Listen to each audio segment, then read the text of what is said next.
What kind of letter can stop a courtroom colder than a slammed gavel, make Judge Frank Caprio pull off his glasses, and leave grown deputies staring at the floor because they don't want anyone to see them cry? Drop a comment telling us what you think could possibly be written on a few folded pages to do that. Before this story ends, one proud father will be shattered, one little girl will change an entire room, and justice will look nothing like anyone expected at 8:43 on a gray Thursday morning in Providence.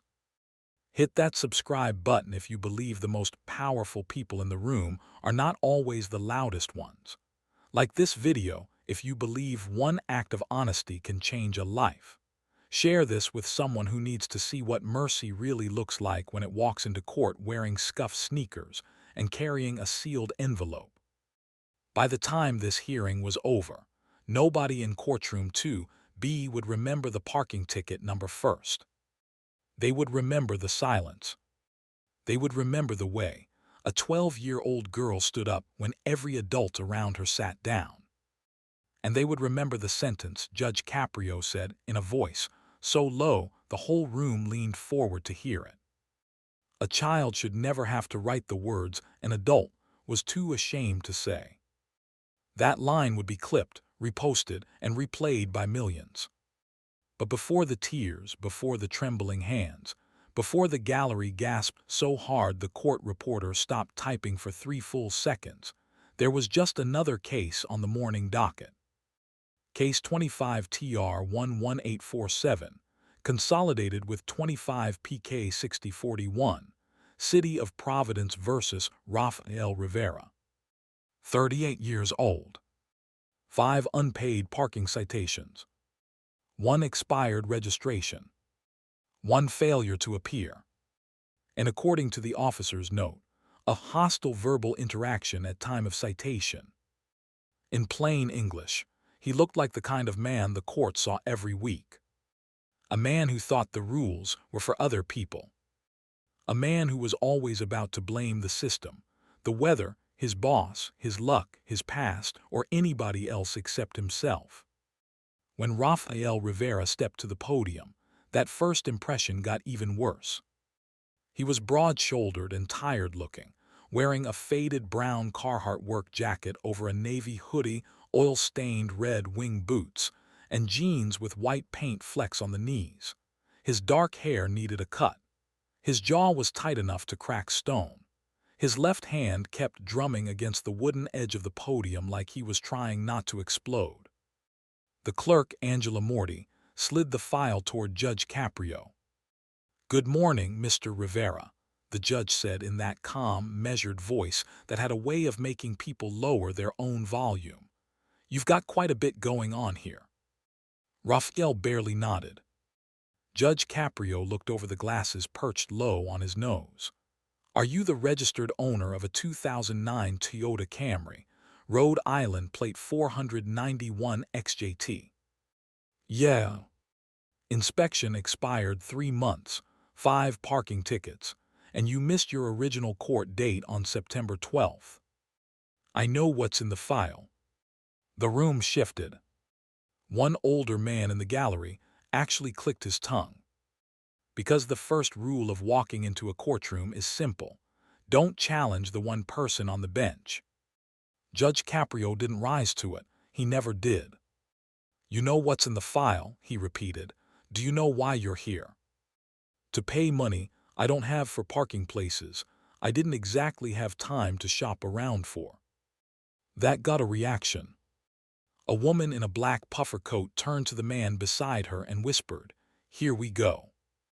At the prosecution table, City Attorney Melissa Chang made a quick note. Judge Caprio folded his hands. "Mr. Rivera, if you want me to help you, I need you to help me first." Rafael stared past him, not at him. That mattered. People who are angry often look right through the person speaking to them. Like respect is a luxury item they pawned years ago. The judge glanced down at the citations.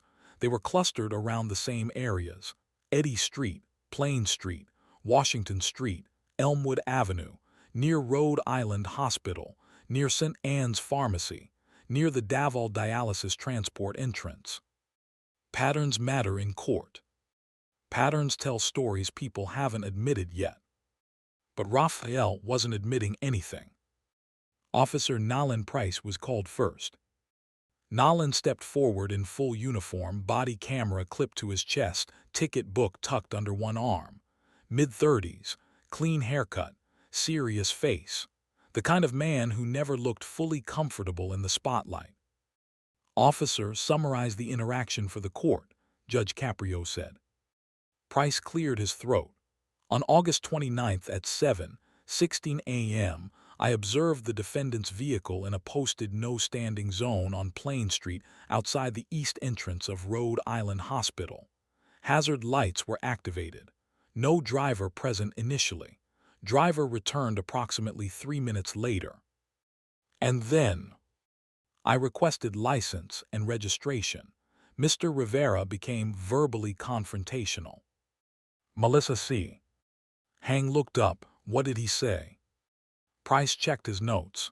He said, quote, "Write the damn thing. It's still cheaper than being 2 minutes late when somebody's bleeding." End quote. A murmur went through the gallery. That line hit the room wrong. It sounded dramatic. It sounded rehearsed.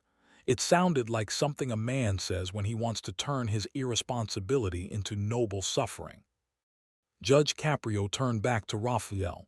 "Did you say that?" Rafael shrugged. "I asked if you said that." "Probably." No apology. No explanation. Just that hard, careless shrug. If there was an outrage moment, this was it. You could feel the room turning against him in real time. Angela Morty stopped shuffling papers. Melissa Chang's eyebrows lifted. A woman in the second row folded her arms and muttered, "Unbelievable." And then it got worse. Officer Price continued. "On September 3rd at 4:42 p.m., the same vehicle was sighted on Washington Street in a handicapped loading zone without permit display. Defendant again disputed. Told me, quote, 'You people care more about paint on the curb than people in the hospital.'" Judge Caprio asked, "Did you have a handicap placard?" "No." "Then you can't park there." "I know that now." The judge paused. "You knew it then." Raphael's jaw flexed. Sometimes knowing and caring aren't the same thing. That sentence landed like a slap. It was so cold, so arrogant on the surface, that even the bailiff, Sean Donnelly, looked up from the side wall. This was the part of a hearing where most people dug their own graves. And Rafael Rivera was digging like he wanted to reach China. Like this video if you've ever seen someone use anger to hide something deeper. Because what happened next is where this story started to turn, and if you think you know where it's going, you don't. Judge Caprio leaned back slightly. "When someone appears before me this defensive," he said, "I generally find one of two things. Either they don't care at all, or they care so much they'd rather be misunderstood than be seen. Which one are you, Mr. Rivera?" Rafael finally looked him in the eye. For one quick second, the whole performance cracked. There was something there, exhaustion, fear, maybe shame. Then it was gone. "Just do whatever you're gonna do, Judge." "Not your honor." "Judge." Another little cut. Melissa Chang requested the citation photographs be entered. On the screen mounted to the right of the bench, the 2009 Camry appeared from 3 angles. Silver paint oxidized dull. Front bumper zip-tied. Left rear door dented. Child's booster seat visible in the back. Crumpled fast food napkins on the passenger floorboard. A folded pair of tiny aluminum crutches tucked behind the driver's seat. Judge Caprio noticed that immediately. He looked at the photo, longer than he needed to. "Do you have children, Mr. Rivera?" Rafael didn't answer right away. "2. How old?" 12 and 8. The judge nodded, who was using the crutches. "My son." No elaboration. Still clipped, still hard. But now the room had one more piece of the puzzle. child seat, crutches, hospital zone, repeated tickets near medical entrances. Patterns were starting to line up. Melissa Chang moved to the missed court date. Mr. Rivera was mailed notice on August 21st for appearance on September 12th at 9:00 a.m. He failed to appear, which triggered additional penalties. Judge Caprio asked, "Why didn't you come?" And Rafael said the line that made half the room dislike him all over again. "Because the world doesn't stop for a court date." A low wave of whispers rolled through the gallery. A younger guy in a gray Nike Tech hoodie actually laughed under his breath. Not because it was funny, because it sounded exactly like the excuse of every person who thought their problems were more special than everyone else's. Judge Caprio let the silence stretch. He knew silence better than most lawyers know statutes. Silence makes people hear themselves. "The world doesn't stop for anyone," he said. "That's exactly why we have rules." Rafael gripped the podium so hard his knuckles blanched. "Yeah, well, rules don't carry oxygen tanks." Now that got everyone's attention. Not because he said it loud. Because he said it before he could stop himself. He froze right after. Melissa Chang looked up sharply. Officer Price glanced sideways. The woman in the black puffer coat slowly uncrossed her arms. Judge Caprio's voice softened by half a degree. "Who was on oxygen?" Rafael shook his head once as if angry at himself. "Doesn't matter." "It matters if you want me to understand what happened. I didn't come here to tell my life story." "No," Judge Caprio said quietly. "You came here because life caught up with you anyway." That was the first quotable line. Several people would repeat it later. And still Rafael wouldn't give. He stood there like a man who would rather choke on his truth than let it out in public. That's when the camera would have found her if this were a mauve. Third row, right side near the aisle. A small girl in a faded burgundy cardigan from Target, navy leggings, white sneakers gone gray at the toes, and a black backpack with a stitched NASA patch. Her hair was braided tight and tied back with blue elastics. She looked too young to be in that room and too serious to be mistaken for anything but family. She had been sitting perfectly still since the case was called. Now she was gripping a manila envelope with both hands so tightly the corners had bent white. Judge Caprio noticed her. He notices everything. "Is that your daughter, Mr. Rivera?" Rafael half turned, saw her, and the anger on his face turned into something worse. Panic. "What are you doing here?" he snapped. The whole courtroom felt it. Not loud enough to be a yell. Sharp enough to wound. The girl stood slowly. Her voice shook the first time. "I took the bus." Rafael closed his eyes. Mia. So now she had a name. Mia Rivera, 12 years old. And from the way she held that envelope against her chest, everybody knew there was more in that paper than homework.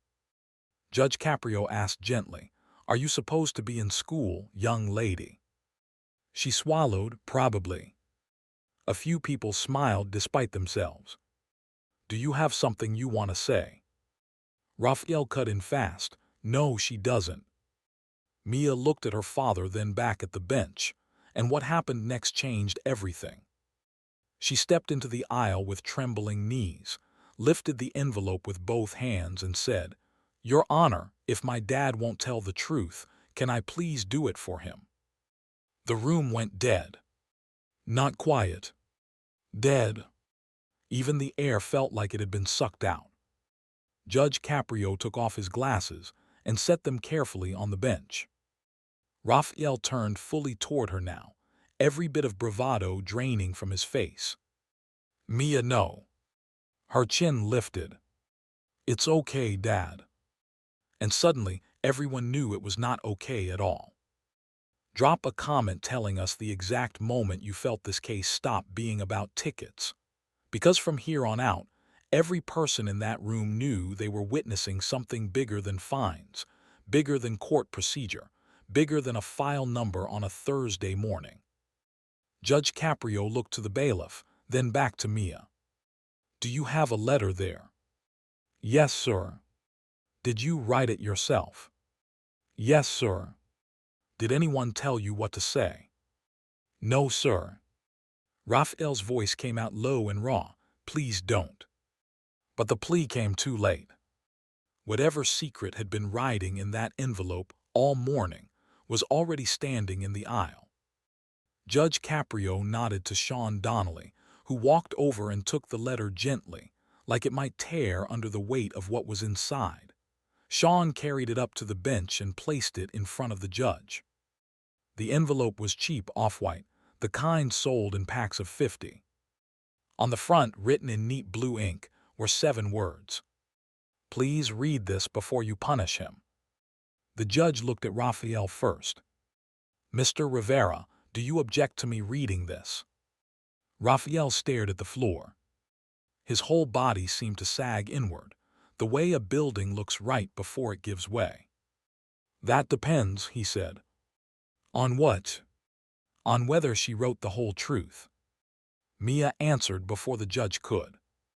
"I did more than you did." Another gasp. Another shift in the room. There is nothing more uncomfortable than hearing a child speak like an adult, because life forced her to get there early. Judge Caprio turned the envelope over. It had been sealed with clear tape because, maybe, whoever packed school lunches in that house had run out of glue sticks and proper stationery. He broke the seal. Inside were 4 folded notebook pages, ripped from a composition book. There was also something else. A smaller folded sheet stapled to the back, and beneath it, what looked like copies of documents. Hospital discharge paperwork. A pharmacy receipt. A school incident report. And a picture. Just one. Judge Caprio glanced at the picture first. It showed Mia and a little boy in leg braces sitting on the hood of that same battered Camry. The boy was grinning. Mia wasn't. She had the protective, watchful expression some children wear when they've already been the brave one too many times. Judge Caprio placed the picture face down. He looked at Mia. "Would you like to read this yourself?" She shook her head. "If I read it, I'll cry too fast." That hit the room like a soft hammer. The judge nodded once. "Then I'll read it." Rafael made one last attempt. "Judge, don't do this." But Judge Caprio was already unfolding page 1. His eyes moved left to right. He read the first line silently. And then he stopped.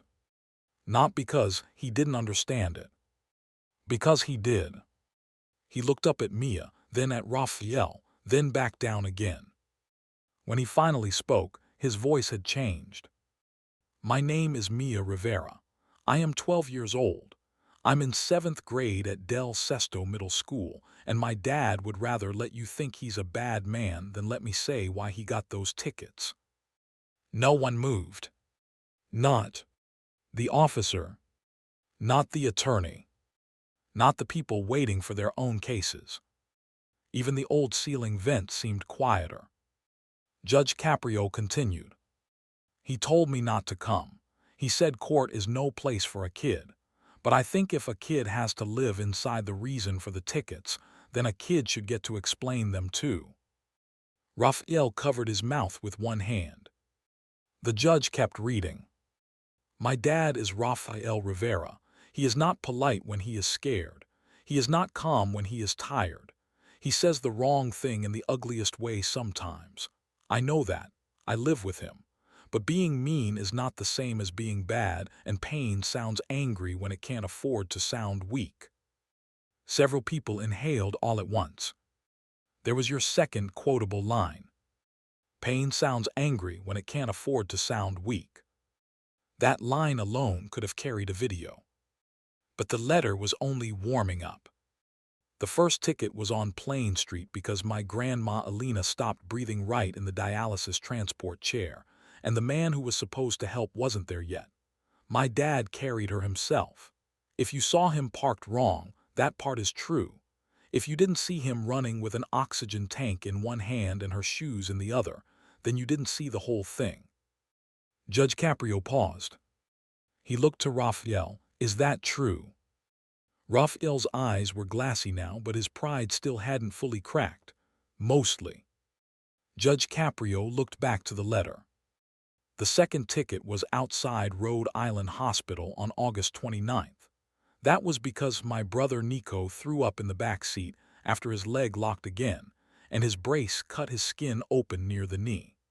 I know the date because it was the same morning I had a science quiz on photosynthesis, and I got an 84 because I was thinking about whether he needed stitches. Angela Morty raised a hand to her mouth. Melissa Chang stared at the papers in front of her, without really seeing them. Judge Caprio read slower now. My brother is 8. He wears metal braces because my mom died in a crash on Interstate 95 on February 3rd last year, and he didn't die. The drunk driver hit the side where he was sitting. My dad says that means we got a miracle and a bill at the same time. A woman in the gallery actually whispered, "Oh my God." The judge looked down at the attached documents. On top was a Providence police crash summary. Fatality, Lucia Rivera, age 34. Minor passenger severe leg trauma, Nicholas Rivera, age 7. Secondary passenger lacerations, Mia Rivera, age 11. He didn't read all that out loud. He didn't need to. His face told the room enough. Rafael was no longer looking anywhere except the floor.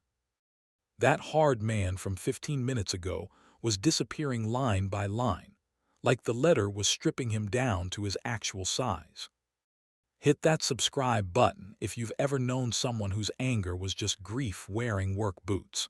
Because what Judge Caprio read on page 2 was the moment this hearing stopped every heart in that courtroom. He turned the page. The third ticket was for the handicapped loading zone, and my dad was wrong for that. He knows he was wrong. I know because he yelled in the car after and smacked the steering wheel, and then said sorry to the steering wheel because he thinks apologies count even if the wrong thing can't answer back. There was a tiny, startled laugh through tears from somewhere in the back row. Then the judge read the next line. He parked there because by the time we got to the hospital, we had been awake for 32 hours. That landed harder. Nico had a fever. Grandma's ride canceled. The pharmacy was saying one medicine wasn't covered. The lights at our apartment had been off since the night before because Dad paid for the brace adjustment and not the electric bill. He kept saying it was temporary. He keeps saying everything hard is temporary, even when it stays a long time. Judge Caprio stopped again. He blinked twice, took off his glasses, set them down, picked them back up. That tiny sequence told everybody he was fighting it. Not the facts. The emotion. The bench gives you power, but it doesn't make you immune. Especially not when a child writes like she's been carrying an adult's, whether inside her chest. Mia stood absolutely still, hands clasped in front of her now, as if once the first page had been read there was no turning back. Rafael finally looked at her. There was no anger left in him. Only fear. Not fear of fines. Fear of being seen completely. Judge Caprio went on. I know my dad sounded rude to Officer Price. I'm not saying he was right. He was wrong. He says bad things when he thinks nobody will care about the good reasons anyway. But after that ticket, he drove 2 blocks and cried so hard he had to pull over by the Dunkin' on Eddy Street. He thought I was asleep. I was. Officer Price looked down. That detail hit him too. Because he had written down the anger and not the aftermath. Courts live on records. But records are flat and people are not. Judge Caprio said quietly, almost to himself, records tell us what happened. They don't always tell us what it cost. There was your third quote. He turned to the stapled attachments. A receipt from St. Anne's Pharmacy, August 29th, 7:04 a.m.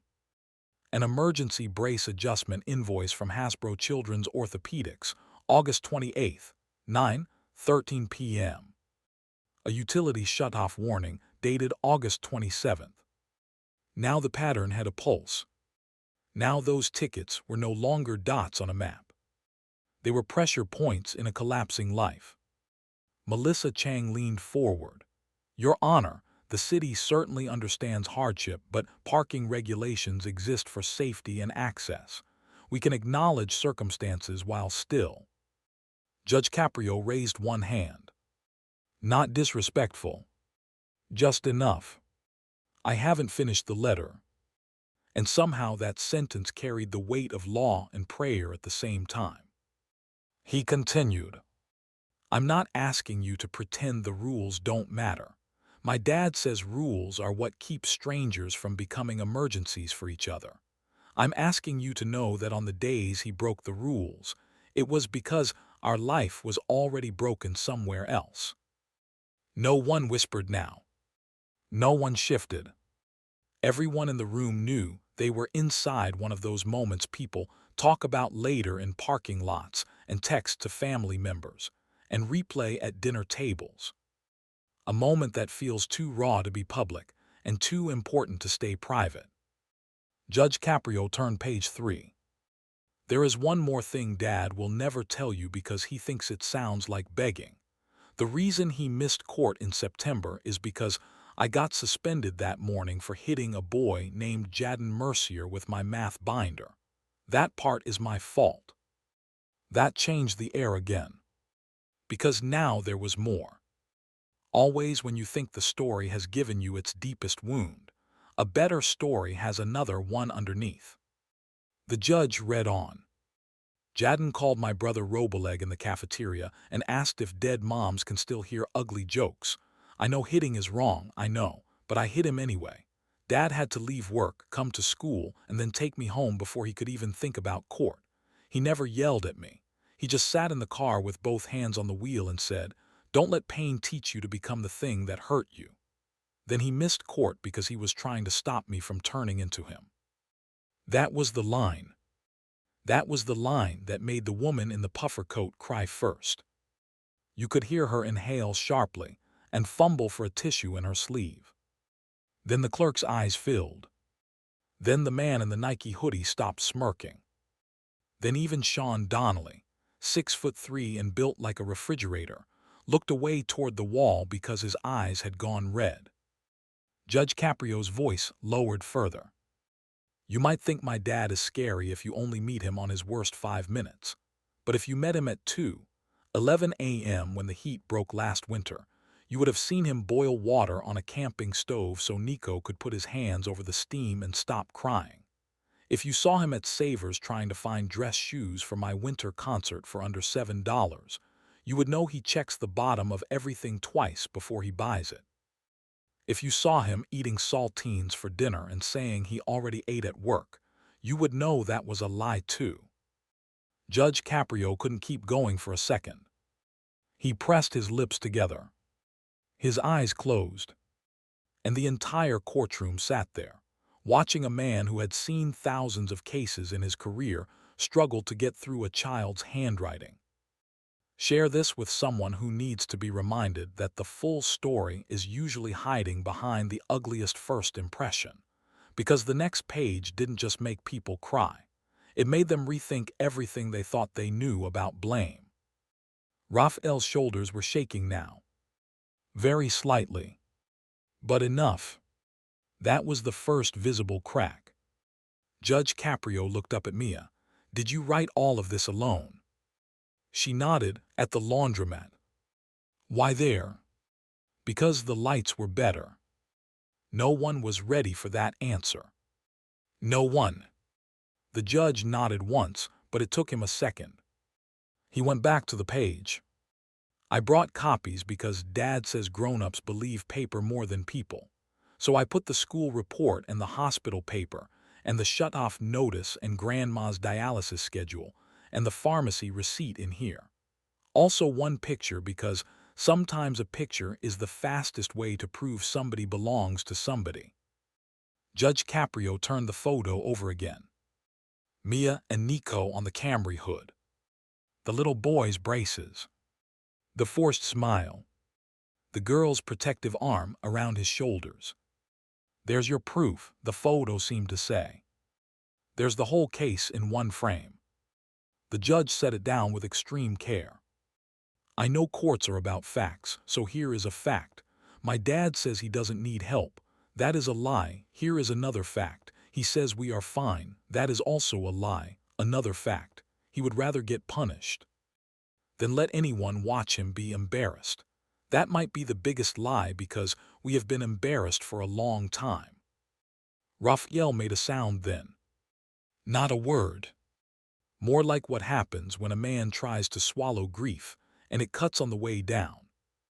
Judge Caprio read the next line. If you want to punish someone, punish him for pride. Punish him for thinking being a father means never letting your kids see you drown. But please don't punish him like he didn't spend the last year carrying 3 people and pretending his own legs weren't shaking. Officer Price took a slow breath and rubbed the back of his neck. Melissa Chang stopped writing entirely. Even she knew this was no longer a standard enforcement hearing.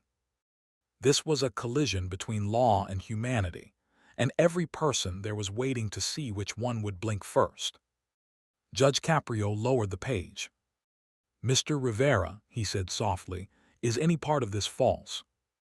Rafael wiped at his face angrily, as if tears were an insult. No. The judge nodded. Then why didn't you say any of it? Rafael laughed once. It was the ugliest sound in the room. Because it wasn't humor. It was humiliation finding a way out. Because none of it changes the curb paint. That line hit too. Cold and practical and broken all at once. Judge Caprio leaned forward. Maybe not, he said, but it changes you. That was quote number 4. And by then everybody felt it. The hearing had reached that point where something huge was about to happen, but nobody knew what shape it would take. Would the judge dismiss it all? Would he punish the rudeness but spare the fines? Would Rafael apologize? Would Mia say more? Would the city push back? Then Officer Price did something no one expected. He asked to speak again. Judge Caprio nodded. Price stepped back to the center and cleared his throat. Your Honor, for what it's worth, my body camera footage from August 29th doesn't just have the exchange that made it into the notes. Melissa Chang turned toward him. Officer. I clipped the confrontation for the file because that was the violation, but the full footage has more. Judge Caprio's eyes narrowed slightly, such as. His phone rang during the stop. The call came from pediatric orthopedics. I remember because I heard a child crying through the speaker when he answered. He hung up fast and said he had to go.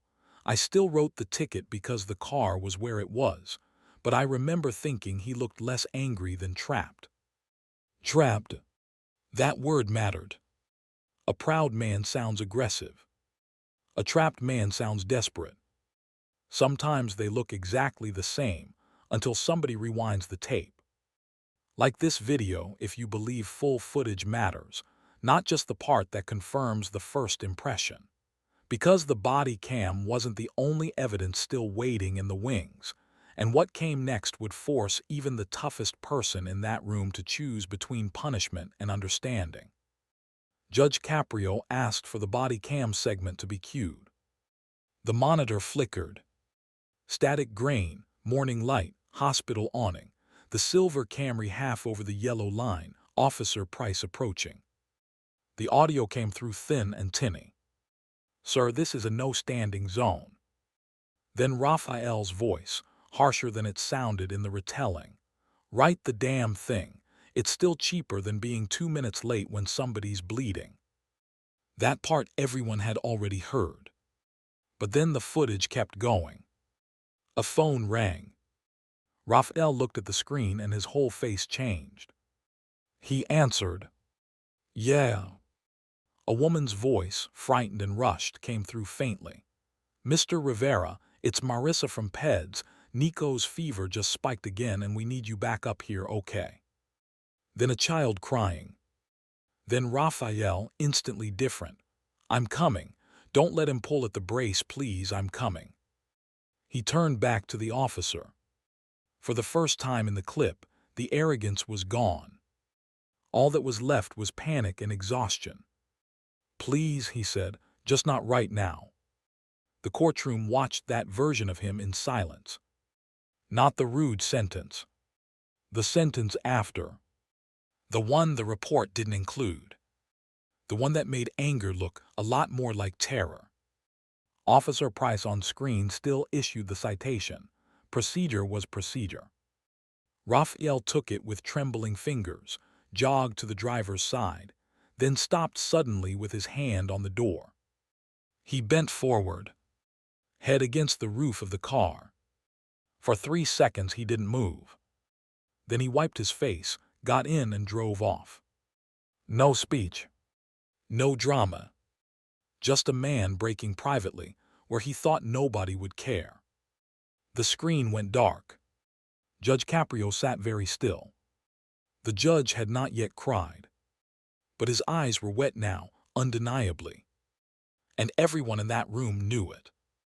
This moment would go viral. The guy in the Nike hoodie whispered without thinking. Sean Donnelly turned and gave him a look, but he wasn't wrong. Some moments are so nakedly human, they can't stay inside 4 walls. Judge Caprio folded his hands "Ain, Mr. Rivera," he asked, "do you understand the difference between explaining yourself and excusing yourself?" Rafael nodded slightly. "Then do it now." For the first time all morning, Rafael tried. He looked at Mia first. He couldn't look at the judge yet. My wife, Lucia, worked the early shift at a bakery on Broad Street. February 3rd last year, we were coming back from her sister's place in Pawtucket. Drunk driver crossed lanes, hit us on Nico's side. He swallowed. Lucia died before the ambulance got there. Nobody moved. He went on because once some truths start, stopping hurts worse than continuing. Nico's femur was shattered. Nerve damage, surgeries, braces, physical therapy twice a week. My mother-in-law moved in for a while, then my own mother got sick and needed dialysis transport. I was working at East Bay Collision days, doing side repairs nights, and trying not to lose the apartment. His eyes finally lifted to the judge. "I know I parked where I wasn't supposed to. I know I spoke to that officer like garbage. That part's on me. But every one of those tickets happened on a day when it felt like if I put the car in the right place, somebody I loved was gonna end up in the wrong one." There it was. The truth. Not polished. Not pretty. But real. Melissa Chang asked, "Mr. Rivera, are you saying every citation was tied to a medical emergency?" No. That answer surprised everyone. Because dishonest people grab the full shield when they can. Rafael didn't. One was because the pharmacy wouldn't hold medication another 15 minutes. One was because dialysis transport ran late. One was because Nico's brace tore his skin. One was because my daughter got suspended and I missed court. And one, he looked down again. One was because I was too tired to walk another block and too angry to admit I was becoming somebody I didn't like. That honesty shifted the room again. Now he wasn't just a victim. He was a flawed human being telling the truth about both his suffering and his failure. That complexity is what makes people lean in. That's where shallow stories fall apart and real ones get unforgettable. Judge Caprio nodded. "That was the first truly wise thing you've said in here." A sad smile flickered across Rafael's face and vanished. The judge looked to Mia. "Is there more in your letter?" She nodded. "The last page." Rafael whispered, "Mia, please." She didn't look at him this time, because she had already crossed the hardest bridge. Judge Caprio unfolded the final page. If page 1 opened the wound and page 2 proved it, page 4 was the knife twist nobody was prepared for. He read, "I need to say one bad thing about my dad so you know I'm not trying to trick you. He lies. Not about important love things, about survival things. He lies and says the heat is coming back tomorrow. He lies and says he ate at work. He lies and says he doesn't miss mom in front of us. He lies and says his chest pain is probably heartburn. He lies and says we're not close to losing the car. He lies and says if the landlord tapes another paper on the door, it's just paperwork. He lies because he thinks hope is something a dad is supposed to manufacture even when the parts are missing." The room was unraveling now. Slowly, completely. Judge Caprio's voice shook on the next sentence. "I found him asleep in the Camry 2 times because he didn't want me and Nico to hear him cry in the bathroom anymore." Angela Morty openly wept. Melissa Chang had stopped pretending not to. Officer Price pressed his lips together until the color drained from them. Rafael had both hands over his face now. Mia was crying too, but trying not to make a sound. Judge Caprio looked away from the letter for a long second. When he came back to it, his glasses had fogged slightly. He read, "If you have to make him pay something small enough that Nico can still get his next brace adjustment. Make him apologize for being rude because he should. Make him look you in the eyes because he won't do it unless somebody respectable tells him to. But please don't call him careless. Careless people do not come home with frost on their jacket and still help with science homework." Then came the line nobody in that courtroom would ever forget. "My dad thinks being a man means bleeding without making a mess. I think maybe that's why there is blood everywhere nobody can see." Judge Caprio stopped. The letter trembled in his hand. He took off his glasses again, and this time he didn't put them back on right away. This was the breakdown moment the title promised. Not loud. Not theatrical. Worse. Real. His mouth tightened. He breathed in once through his nose. The courtroom was so silent you could hear someone in the hallway outside rolling a cart. Then Judge Caprio said, barely above a whisper, "I need a moment." And nobody in that room had ever seen him say it quite like that. He set the pages down.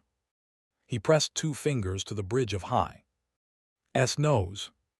The court reporter lowered her head. Sean Donnelly looked at the seal on the wall, as if it was the only safe place to rest his eyes.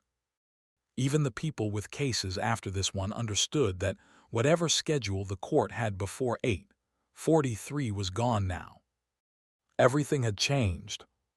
Drop a comment telling us the line that hit you hardest, because from here, the hearing became something even more unforgettable.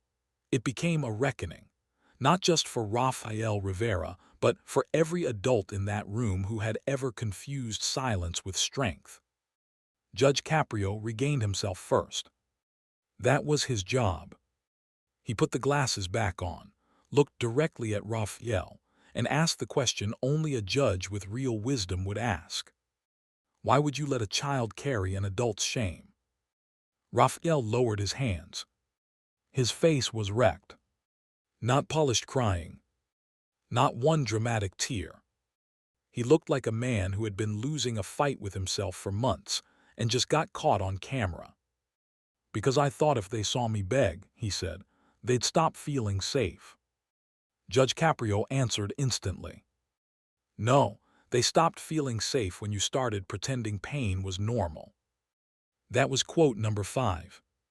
And maybe the most powerful one of all. Rafael shook his head. "I was trying to keep the house standing. With lies.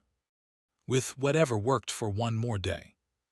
"No," Judge Caprio said, "with fear there is a difference." Mia wiped her cheeks with both hands.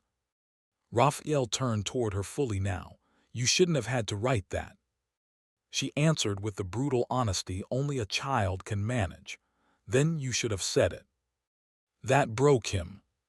Completely. He bent forward, both palms on the podium, shoulders shaking hard now, the fight gone out of him at last. I didn't know how, he said. There it was. 4 words. Stronger than all the angry ones before. I didn't know how. Judge Caprio let that sit. Then he said, "That's the most honest sentence you've given me all morning." Melissa Chang asked softly, "Your Honor, may I address the court?" He nodded. The city attorney stood. In light of the documentation, the city is willing to recommend waiver of late penalties and substantial reduction of non-safety-related fines. However, we do maintain concern over the handicapped loading zone and the defendant's conduct toward Officer Price. Fair, measured, still legal. Because compassion without structure can become chaos, and the law cannot run on tears alone. Judge Caprio nodded. Understood. Then Mia raised her hand slightly. Not like a witness. Like a student.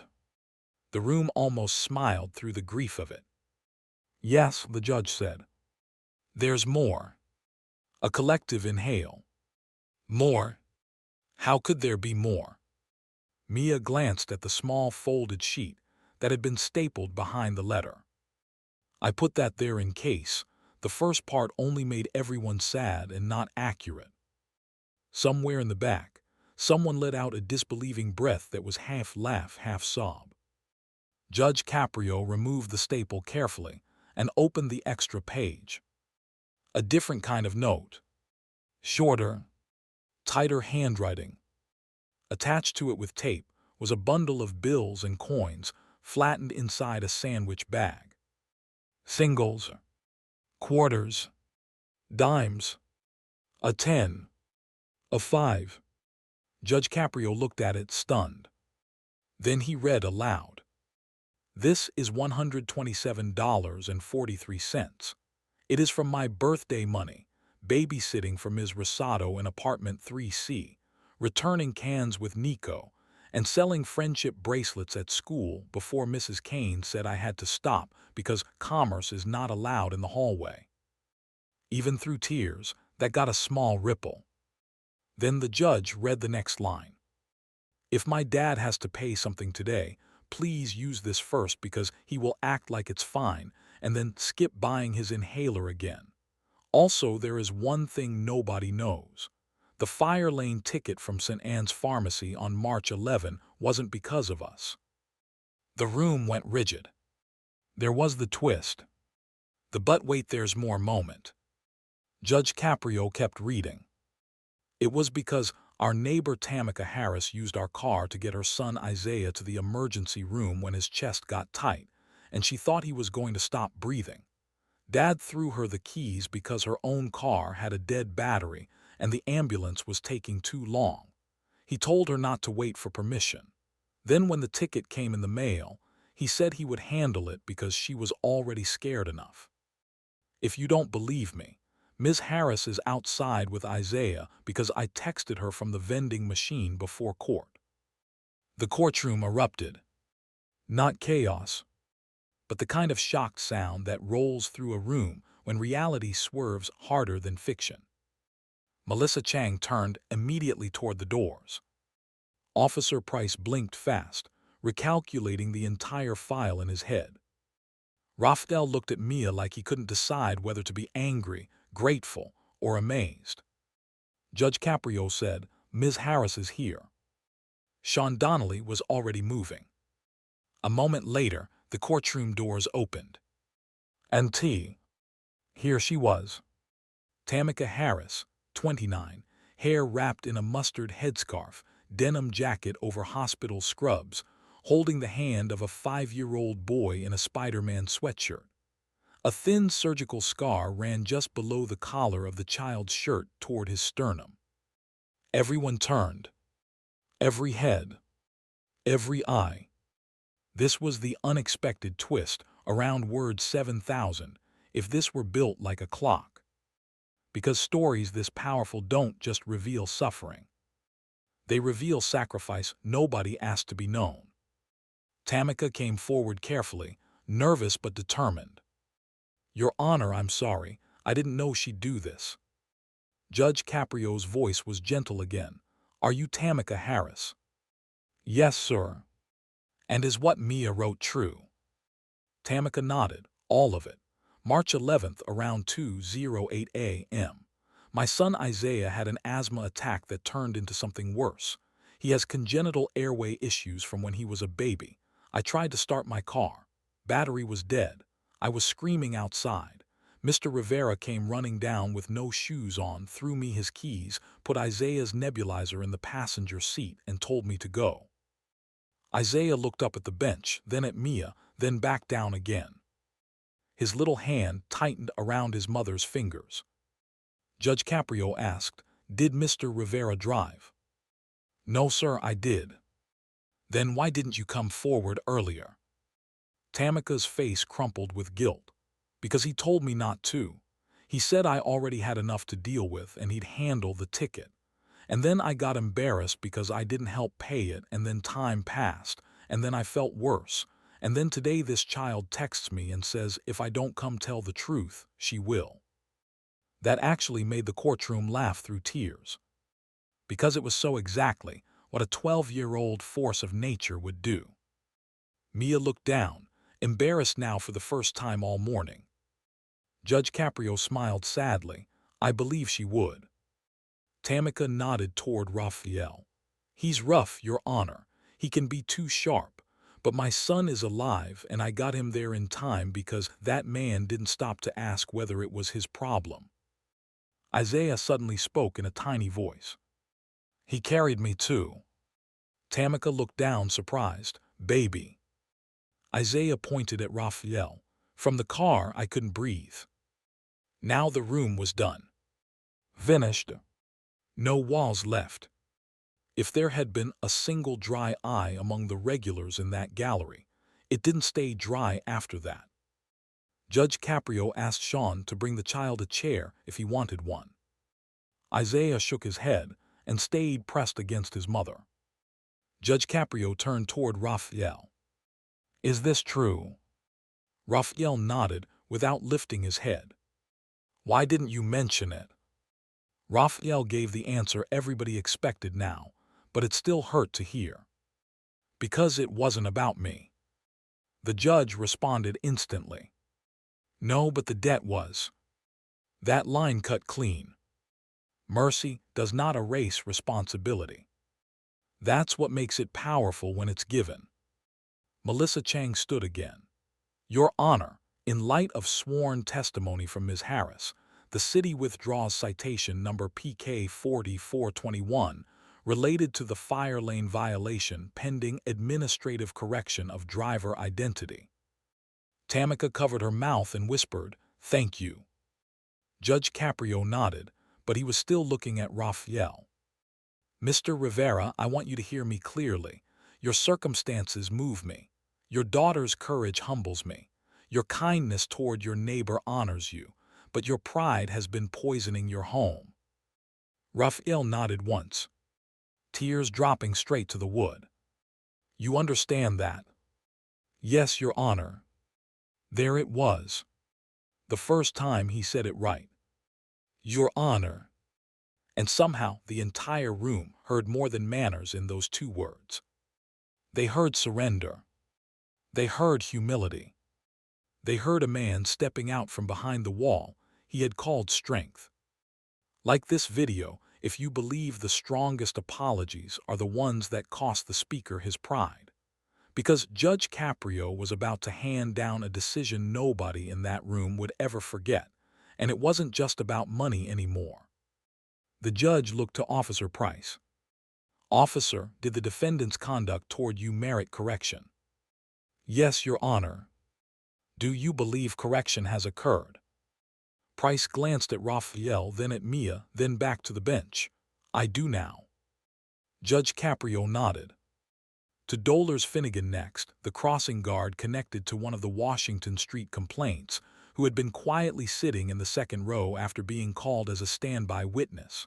Elderly, white hair tucked under a tan rain hat, floral scarf, one wrist still slightly stiff from an old sprain. "Ms. Finnegan, would you approach for a moment?" She did. Small steps, steady dignity.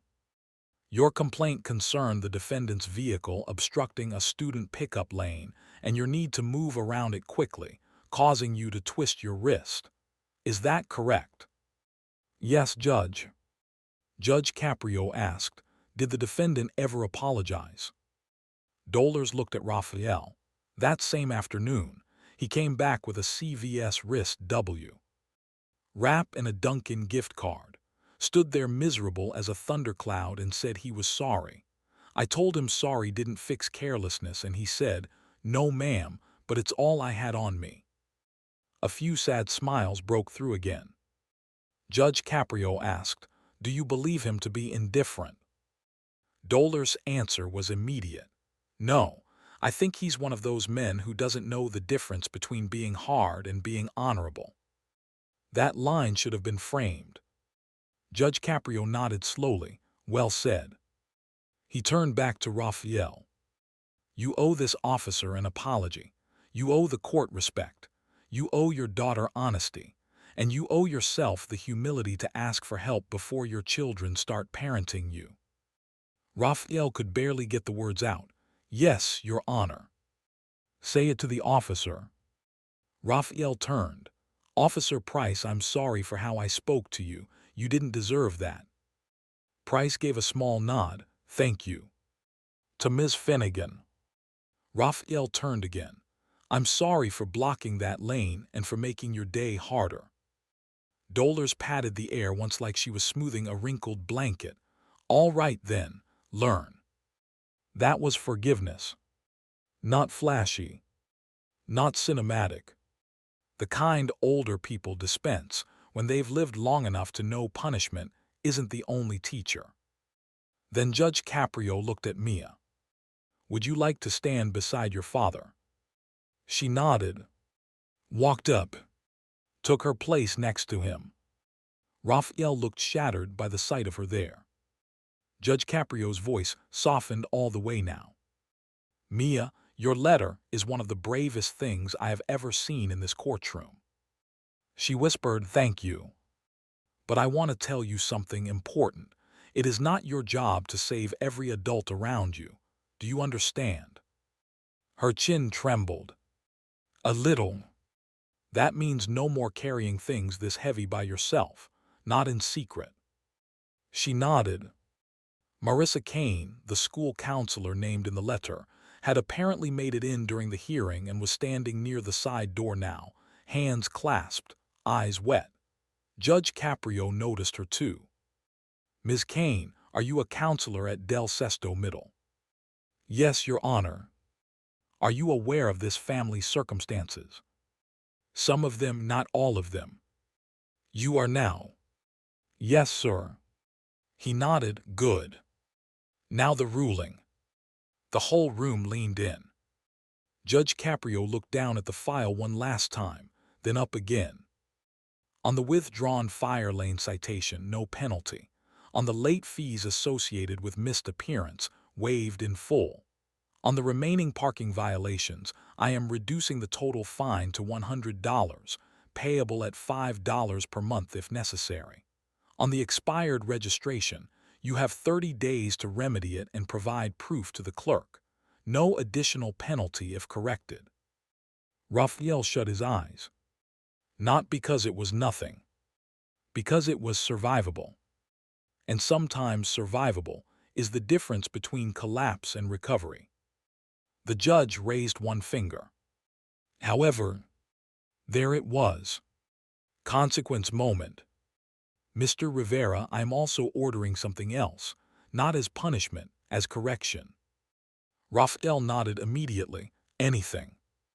"For the next 8 Saturdays, you will volunteer 4 hours each at the Providence Community Auto Clinic on Potters Avenue. They repair low-income families' vehicles and teach teenagers basic maintenance. You know cars. They need hands.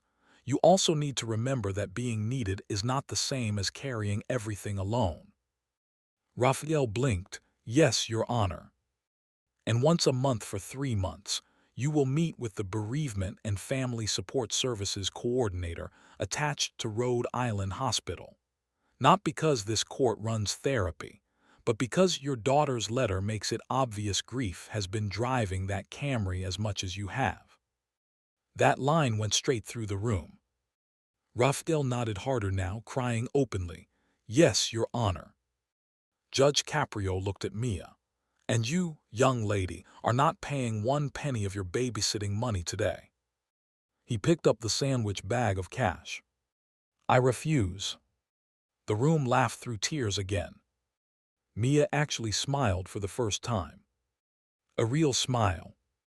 Small, brief, but bright enough to change her whole face. Then Judge Caprio did something nobody expected, and everybody would remember. He stood up from the bench. Not often. Not casually. He took the folded cash and handed it to Sean Donnelly, who brought it down to Mia. Take that home, the judge said. Buy something that reminds you you're still allowed to be 12. Mia looked at the bag, then at him. Can it be pizza? The courtroom broke. Laughter, tears, relief. All at once. Judge Caprio smiled. It absolutely can be pizza. That was the release. The justice-served satisfaction moment. Not because a villain got crushed. Because a family got seen clearly and still held accountable in a way that gave them room to stand back up. Share this with someone who needs proof that justice and mercy do not have to be enemies, because the story could have ended right there and still gone viral. But the reason people would talk about this case for months is what happened after the ruling, when the cameras should have stopped and real life kept going. Rafael turned toward Mia. He looked like he had aged and softened at the same time in the span of one hearing. I'm sorry, he whispered. She didn't let him off easy. For what part? The room went still again. Because that was not a child asking for comfort. That was a child asking for accountability. Rafael answered carefully, honestly, like he finally understood the stakes of truth. For making you think being scared had to be secret. For making you carry things I should have said out loud. For yelling when I was ashamed. For every time I told you we were fine when we were. Mia nodded, tears sliding down again. Okay. Not full forgiveness. Not a movie ending. Better. Real. Judge Caprio sat back down slowly, studying both of them. You know, he said, people think a courtroom is where we decide who wins and who loses. Sometimes it's where we decide whether the truth gets to keep hiding. No one wrote that down fast enough. Angela Morty actually mouthed it to herself. Because everybody in that room knew this was one of those sentences. One of those lines that would end up on social media over dramatic piano music. One of those lines strangers would quote in comments because it felt like it belonged to their own lives too. Tamika Harris stepped forward before anyone was dismissed. Your Honor, may I say one thing? You may. She turned toward Rafael. You helped my son and never told anybody, so I'm telling somebody now. I start orientation next month to become a respiratory tech, and if I make it, part of that is because you got us there that night. Rafael shook his head, overwhelmed. You don't owe me that. Tamika's answer was perfect. Maybe not, but gratitude ages badly when it stays unspoken. Another line. Another tiny knife. Another truth the room didn't know it needed. Isaiah let go of his mother's hand, walked the 3 small steps toward Rafael, and held up a folded crayon drawing. Sean nearly moved on instinct, then saw what it was and stopped. Rafael crouched.